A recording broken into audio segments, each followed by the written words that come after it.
Bonsoir à toutes et à tous, heureux de vous retrouver pour La Tranche Info en direct sur votre antenne Canal 10 Télévision avec au programme de cette soirée Info 10, le journal local et régional qui sera suivi du Focus, une heure de débrief sur l'actualité locale. Mais pour l'instant, on part tout de suite pour l'actu.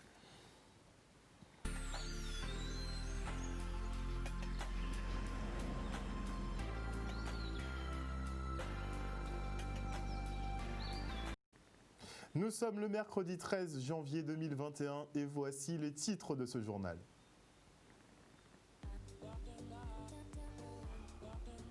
Nous nous entretiendrons avec le président du SIAC, Ferdi Louisi, assez confiant sur le redressement de la situation financière de la structure et la naissance du fameux syndicat unique. Puis nous partirons à votre rencontre, savoir ce que vous pensez du maintien des répétitions carnavalesques. Et en fin d'édition, nous assisterons au lancement officiel de l'opération Un mois, un quartier à Pointe-à-Pitre, où il s'est rendu dans les secteurs de Massabielle, Fontlaugier et du Gommier. Suite à la pression populaire, le préfet de Guadeloupe cède et décide de maintenir les répétitions carnavalesques, un compromis pour éviter les déboulés sauvages qui se produisent malgré l'interdiction préfectorale. À compter de dimanche, les groupes pourront donc se réunir en comité restreint. Mais que pensez-vous de ces rassemblements finalement autorisés? Les réponses dans ce micro-trottoir de Michel Depape et Stanley Manicor. Alors, si de toute façon, si je vous réponds directement, vous ne voudrez pas passer ce que je vous dis. Tout ça, ce sont des mascarades en fait. C'est difficile comme question, c'est compliqué vu la crise sanitaire. Moi, je dirais aux gens, réfléchissez, mesurez l'ampleur du phénomène Covid. Moi, à leur place, je vais éviter. Mais après, comme je dis, il y a pas mal de choses qui se font à l'inverse après. Alors, ça se de poser des questions. Qu'est-ce qu'ils veulent vraiment? Moi, je pense que c'est pas raisonnable, tout simplement. Et effectivement, il faut être un peu plus intelligent que le gouvernement et que chacun d'entre nous soit responsable et accepte effectivement qu'il n'y aura pas de carnaval cette année, tout simplement. Il faut qu'on trouve le moyen de pouvoir faire notre carnaval et en même temps respecter la crise sanitaire. Je vois que les avions partent avec pratiquement 600 personnes, 800 personnes et on empêche les gens d'aller au cinéma par exemple.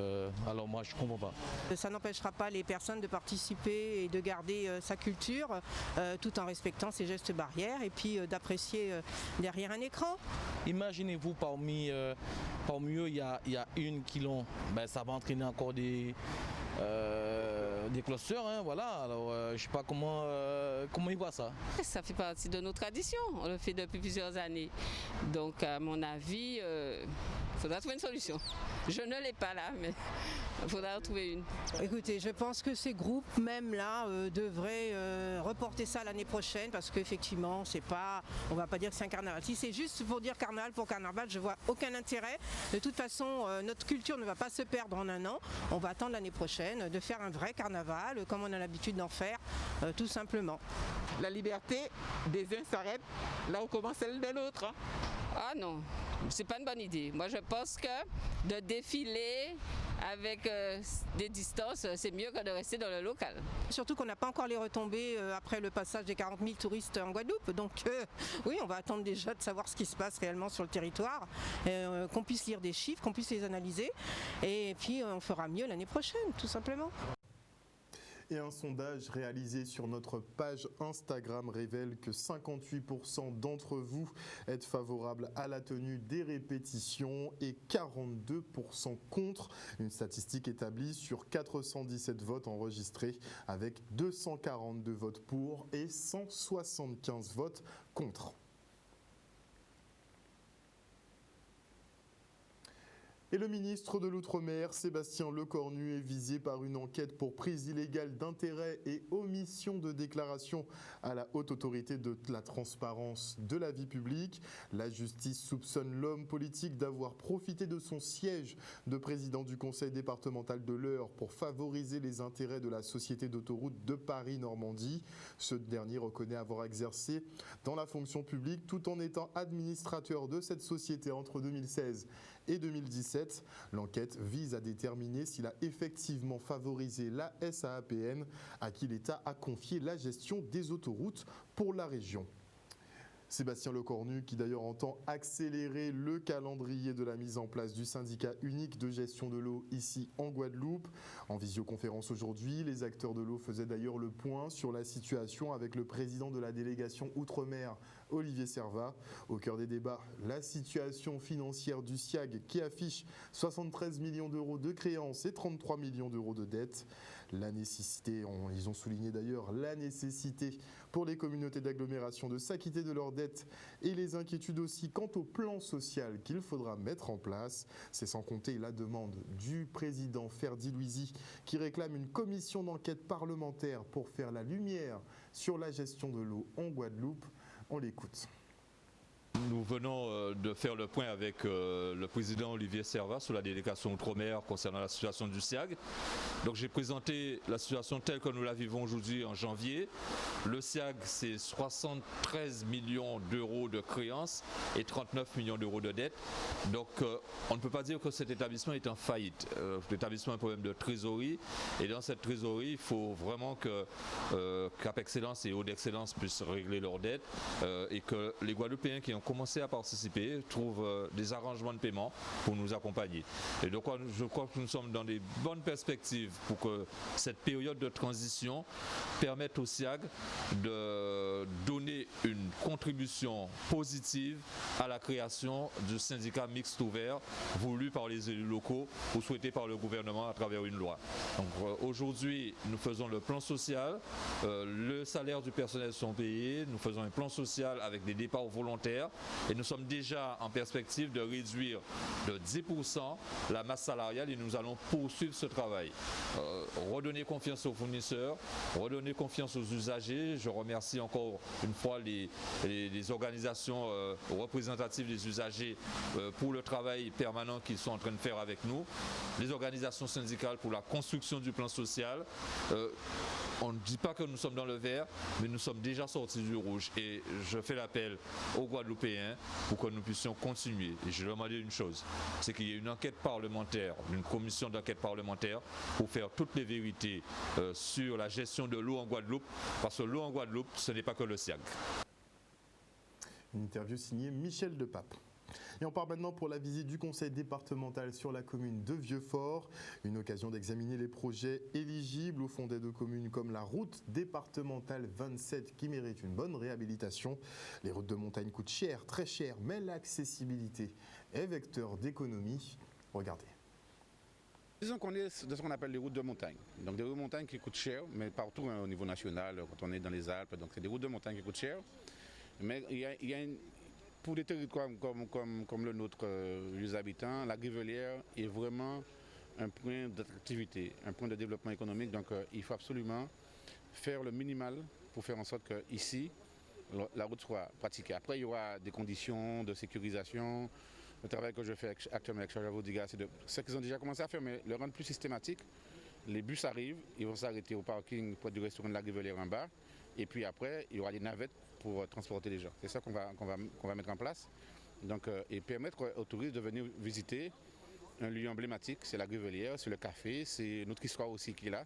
Et donc les gens sortent du monde entier pour venir regarder. Donc il faut à tout prix faire en sorte que la route soit praticable et que ça puisse permettre aux touristes et puis aux Guadeloupéens, aux Abyssois d'y accéder. La D27, c'est une route qui est vraiment très fréquentée par les gens de la vallée, hein, même par les Guadeloupéens, mais aussi les visiteurs extérieurs, des gens qui viennent sur le site de la Grivelière, parce que le site de la Grivelière est fermé pour l'instant pour travaux, mais il y a plein de gens qui viennent visiter quand même. Et il y a aussi les chutes de Ravine Paradis qui sont un peu plus haut, et qui fait que tous les week-ends, pendant toute la semaine, il y a du monde qui circule sur cette route-là. Et il y a eu des endroits où il y a eu des affaissements. En 2017, là, quand il y a eu les mauvais temps, il y a eu des éboulements aussi. Vous avez vu les blocs qui sont là, qui risquent de tomber à n'importe quel moment. C'est pourquoi nous avons sollicité la présidente du département, vu que c'est une route départementale, pour qu'elle puisse voir sur le terrain un peu les risques qu'il y a et essayer de voir quelles sont les solutions que Route de Guadeloupe et le département peuvent porter sous cette route. La Grivelière, c'est un patrimoine là-haut. mais nous devons y amener les gens. Nous devons emmener les Guadeloupéens à aller découvrir. Ils entendent parler de la Rivelière, mais ils ne savent pas. C'est une route qui est une route de montagne, puisque nous sommes, on dit la vallée, mais nous sommes en pleine montagne, nous allons grimper tout à l'heure. Donc c'est vraiment voir comment remettre en sécurité cette route. Nous avons envisagé 3,5 millions pour cette route. Mais nous l'avons surtout fait rentrer dans le contrat de convergence parce que c'est la relance, le plan de relance, excusez-moi, parce que l'État doit nous accompagner aussi pour que nous puissions vraiment garder en état, mais aussi faire la protection des villes, mise en sécurité de cette route. Des images signées Maxime Morel. Et pour le lancement officiel du dispositif Un mois, un quartier, le maire de la ville de Pointe-à-Pitre, Harry Durimel, s'est rendu aujourd'hui à Fontlogé, Massabielle et Dugommier. Un passage pour réaffirmer à la population le souhait de prendre en main tout le territoire pointois sans discrimination. Une démarche appréciée mais dont les administrés attendent les effets. Le reportage. À son natif natal de Fontlogé, enlevé en fait Fontlogé. Je dis là, il mène la mairie la pointe Fontlogé, débuté qu'à battre convoi. Mais comme moi, c'est bon, à qu'à juger après qu'un vrai le concret quoi, et puis en là, qu'à coûter ça, il a dit quoi. Lorsque nous avons fait campagne, nous avons annoncé aux citoyens que nous allons décortiquer la ville, nous allons la découper en plusieurs zones, nous l'avons découpée en 9 zones pour pouvoir mener cette opération intitulée Un mois, un quartier. Dans chaque zone, il y a plusieurs quartiers, mais nous avons préféré diviser en 9 plutôt que des quartiers attendent 15 mois avant qu'on arrive chez eux. Je trouve ça une belle initiative, soit peut-être après 3 mois, on vient parler bon moi. Là, je peux dire que si ça bon, ça pas bon, mais pour là, bon. C'est beaucoup moi essayer. Moi essayer, à pas qu'à sous-estimer pour le monde. Quand c'est notre initiative, on verra bien quand ça va mener quoi. Aujourd'hui, nous avons donné le lancement, mais ça fait 2 semaines que l'opération a commencé. Il y a eu des artistes qui se sont mobilisés pour réaliser des fresques. Il y a l'association Plus Belle la Rue, elle aussi, qui a animé le quartier. Les agents de la ville ont réalisé un diagnostic en marchant, en allant à la rencontre des citoyens pour identifier les problèmes. Et aujourd'hui, c'est la conférence de presse. Aujourd'hui, c'est le jour de présence du maire au château logis pour recevoir les citoyens et s'adresser à eux. Donc oui, c'était important pour moi puisque c'est une opération phare de notre mandature. Vous savez, au pas de nation c'est fuse. Et parler français pas veut dire intelligent. On peut pas être intelligent parce qu'on peut parler français. Parce que là, il va impliquer tout le monde. C'est comme moi, assez bon qu'on prend ça, on va couper ces bobos là où la ville était trop longtemps par la ville. Le dimanche, c'est béton, on peut demander n'importe qui. On a ni ça, bon, mon moi-même, on va couper ces blancs qui en canal là, parce que côté ci, on croit vrai, c'est la verdure. Bon, peut-être un pays n'y a fait ça encore.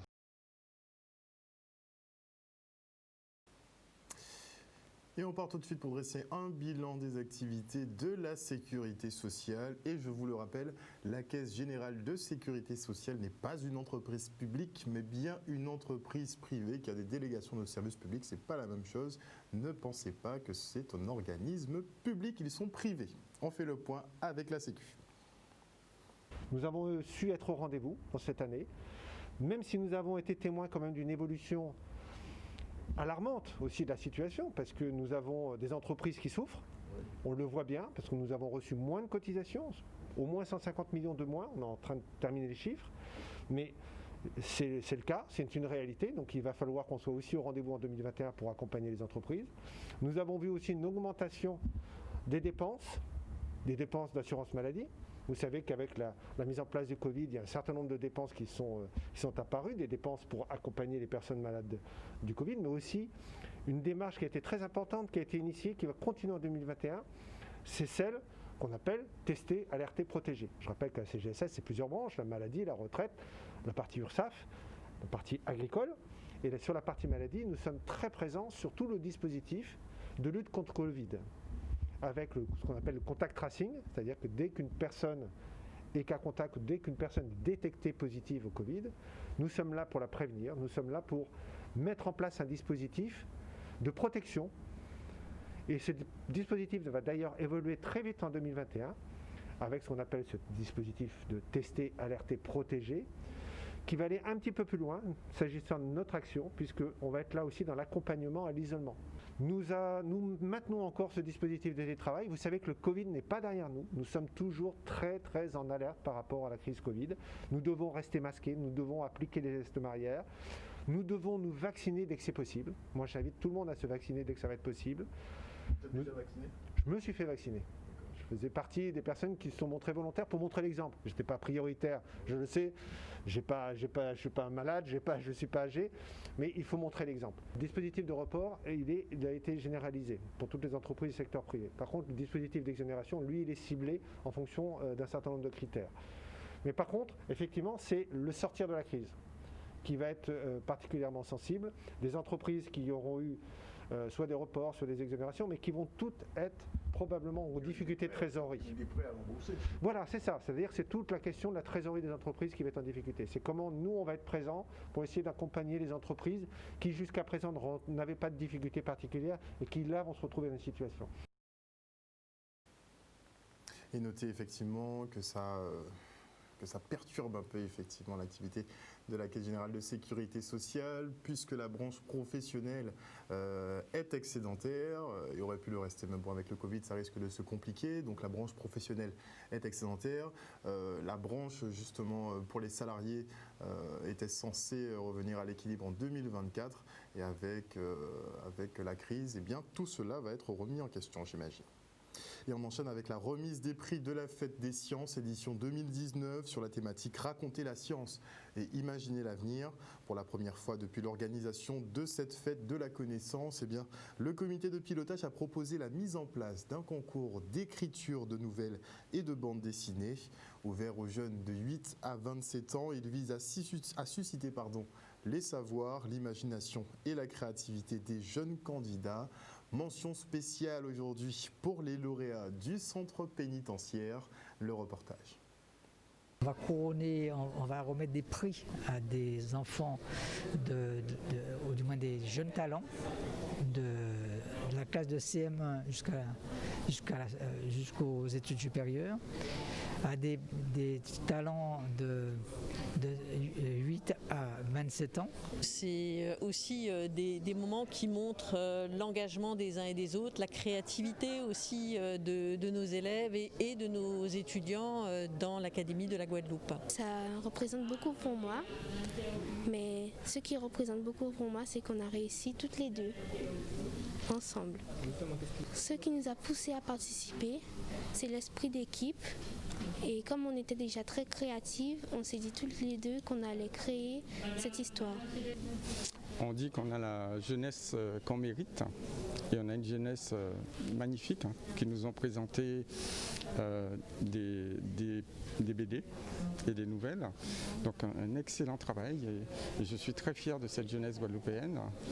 Et je dis souvent à ma jeunesse, n'ayez pas peur, c'est que vous êtes dans un climat certes anxiogène, mais votre avenir est devant vous. Elle racontait l'histoire d'une petite fille et qui avait rencontré un robot.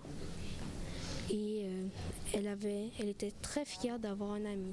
Attention, donc, centre pénitentiaire, mais des élèves qui finalement ont pu participer à ce concours et vous leur transmettrez toutes nos félicitations et nos encouragements. Bien entendu, la Guadeloupe est bien placée en termes de sciences, que ce soit à travers les chercheurs de l'université, les chercheurs des organismes de recherche qui sont présents sur le territoire de la Guadeloupe et bien sûr les entreprises privées, les associations qui elles-mêmes contribuent aussi à cette activité de recherche.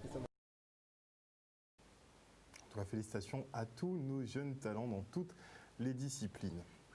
Voilà, chers téléspectateurs, nous sommes arrivés au terme de ce journal. Merci pour votre fidélité. N'oubliez pas que sur Canal 10 Télévision, vous faites l'information que nous diffusons. Le journal local revient demain à 18h30. Passez une excellente soirée à l'écoute de nos programmes. Bisous, bisous.